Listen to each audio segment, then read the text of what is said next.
السلام علیکم دوستو، میں ہوں محمد فیصل۔ رمضان المبارک رحمتوں، برکتوں اور مغفرت کا مہینہ ہے۔ یہ وہ مہینہ ہے جس کا ہم پورا سال انتظار کرتے ہیں۔ یہ وہ مہینہ ہے جس میں ہر دل نرم ہو جاتا ہے، ہر زبان پر دعا ہوتی ہے اور ہر آنکھ میں امید۔ لیکن ایک سوال ہے، کیا واقعی ہر گھر میں یہ رمضان خوشی لے کر آیا ہے؟ سال 2026 کا یہ رمضان کچھ گھروں میں نعمت ہے اور کچھ گھروں میں امتحان، اور شاید یہ فرق پہلے سے زیادہ گہرا ہو چکا ہے یا حالات نے اس کی تصویر بدل دی ہے۔ ایک طرف جگمگاتے گھروں میں افطار کے دسترخوان سجے ہیں، پکوانوں کی خوشبو ہے، رنگ برنگی ڈشز ہے، اور دوسری طرف اسی شہر کے کسی کونے میں ایک مزدور ہے جو سارا دن تپتی دھوپ میں اینٹیں اٹھا رہا ہوتا ہے، جس کے ہونٹ پیاس سے سوکھ رہے ہوتے ہیں، جس نے روزہ تو رکھا مگر افطار کے وقت اس کی جیب نے اس سے کہا بس صرف 2 کھجوریں اور 1 گلاس پانی۔ یہ فرق کیوں ہے؟ یہ فاصلے کیوں بڑھ رہے ہیں؟ کیا یہ وہی پاکستان ہے جس کا خواب ہمارے بزرگوں نے دیکھا تھا، جس میں برابری، انصاف اور آسانی کا وعدہ تھا؟ یا پھر ہم ایک ایسے معاشرے میں داخل ہو چکے ہیں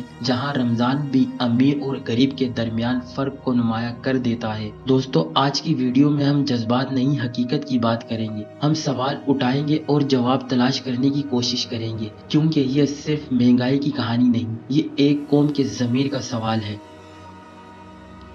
دوستو، جب ہم صرف پچھلے چند ہفتوں کے بازار کے ریٹس کو دیکھتے ہیں تو واقعی ہوش اڑ جاتا ہے۔ یہ کوئی فرضی بات نہیں ہے، یہ وہی حقائق ہے جو ہر شہر، ہر گلی اور ہر دکان پر نظر آ رہے ہیں۔ مثلاً آج کے بازار میں پھلوں کی قیمتیں آسمان چھو رہی ہیں۔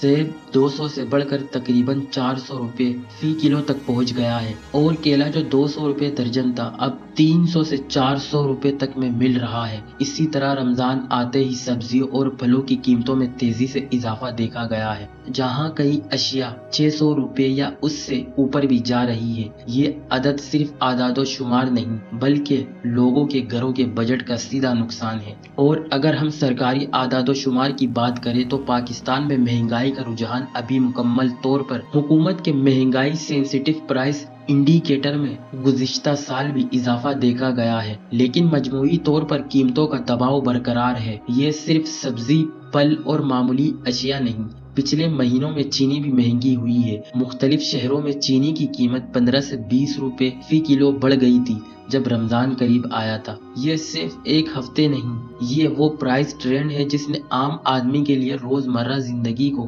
مشکل بنا دیا ہے۔ اب وہ مزدور جو دن میں تقریباً 800 سے 1000 روپے کماتا ہے، محض ایک وقت کی افطاری بھی مناسب طریقے سے نہیں لے پاتا، کیونکہ بنیادی اشیاء جیسے پھل، سبزیاں، دالیں، چینی اور آٹا، سبھی کے ریٹس ایسی سطح پر پہنچ چکے ہیں کہ گھر چلانا ایک جنگ بن گیا ہے۔ تو سوال یہ پیدا ہوتا ہے، کیا یہ صرف عالمی مہنگائی ہے یا پھر ہمارے اپنے نظام کی ناکامی؟ یہ وہ سوال ہے جس پر آج ہم بحث کریں گے، اور یہی وہ وجہ ہے کہ ایک عام آدمی کے لیے رمضان کا بابرکت مہینہ چیلنج بن چکا ہے۔ مافیا اور ذخیرہ اندوزی۔ سب سے تکلیف دہ بات یہ ہے کہ رمضان جو صبر، قربانی اور احساس کا مہینہ ہے، اسی مہینے میں کچھ لوگ منافع کو انسانیت پر ترجیح دے دیتے ہیں۔ جب مانگ بڑھتی ہے تو کچھ گوداموں کے دروازے بند ہو جاتے ہیں، سامان غائب ہو جاتا ہے، اور چند دن بعد وہی چیز دگنی قیمت پر مارکیٹ میں آ جاتی ہے۔ اس عمل کو ہم ایک لفظ میں کہتے ہیں ذخیرہ اندوزی۔ یہ کوئی کہانی نہیں، یہ وہ حقیقت ہے جو ہر سال رمضان میں دہرائی جاتی ہے۔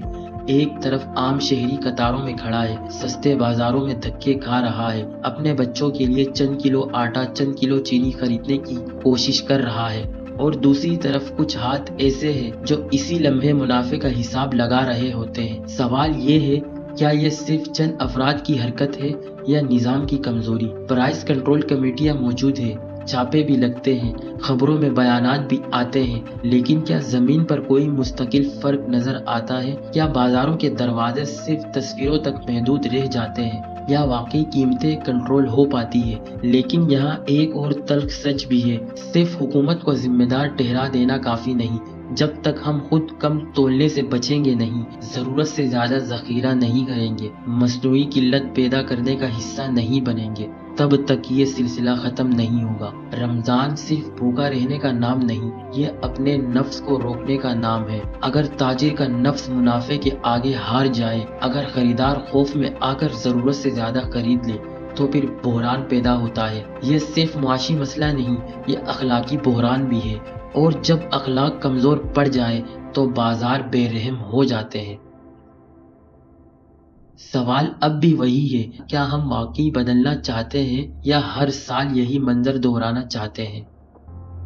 لیکن دوستو، ہر اندھیرے کے بعد روشنی ضرور آتی ہے، اور اگر دنیا میں کہیں انسانیت ابھی زندہ ہے تو وہ ہمارے معاشرے میں ہے۔ یہ وہی ملک ہے جہاں لوگ خاموشی سے راشن کے تیلے دروازوں پر رکھ جاتے ہیں، جہاں کوئی کیمرہ نہیں ہوتا، کوئی نمائش نہیں ہوتی، صرف نیت ہوتی ہے۔ پاکستان ان ممالک میں شمار ہوتا ہے جہاں لوگ دل کھول کر خیرات کرتے ہیں۔ مشکل وقت میں یہی قوم ایک دوسرے کے لیے دیوار بن جاتی ہے۔ رمضان ہمیں صرف بھوکا رہنا نہیں سکھاتا، رمضان ہمیں احساس سکھاتا ہے۔ رمضان ہمیں یہ یاد دلاتا ہے کہ اگر ہمارے گھر میں 10 ڈشز ہے تو شاید ہمارے پڑوس میں ایک روٹی بھی مشکل سے ہو۔ اس رمضان اپنے ارد گرد نظر دوڑائے، کسی سفید پوش کو تلاش کرے، کسی ایسے شخص کو جو مانگ نہیں سکتا لیکن ضرورت رکھتا ہے۔ اگر اللہ نے آپ کو وسعت دی ہے تو آپ کسی کے لیے آسانی بن سکتے ہیں۔ اور یاد رکھیں، ہم صرف حکومت کے انتظار میں نہیں بیٹھ سکتے، ہم خود بھی تبدیلی کا حصہ بن سکتے ہیں۔ محلے کی سطح پر سادہ افطار دسترخوان شروع کر دے، فضول خرچی کم کرے، نمائش چھوڑ دے، کیونکہ رمضان مقابلے کا نہیں، رحمتیں بانٹنے کا مہینہ ہے۔ یہ معاشی بحران صرف اعداد و شمار کا مسئلہ نہیں، یہ اجتماعی شعور کا مسئلہ ہے۔ اگر ہم ایک قوم بن جائیں تو کوئی بحران ہمیں توڑ نہیں سکتا۔ آخر میں آپ سب سے ایک سوال پوچھنا چاہتا ہوں، آپ کے شہر میں اس وقت آٹا، چینی، گھی اور پھلوں کے کیا ریٹس ہیں؟ کیا آپ کو لگتا ہے کہ آنے والے دنوں میں حالات بہتر ہوں گے؟ میں ہوں محمد فیصل۔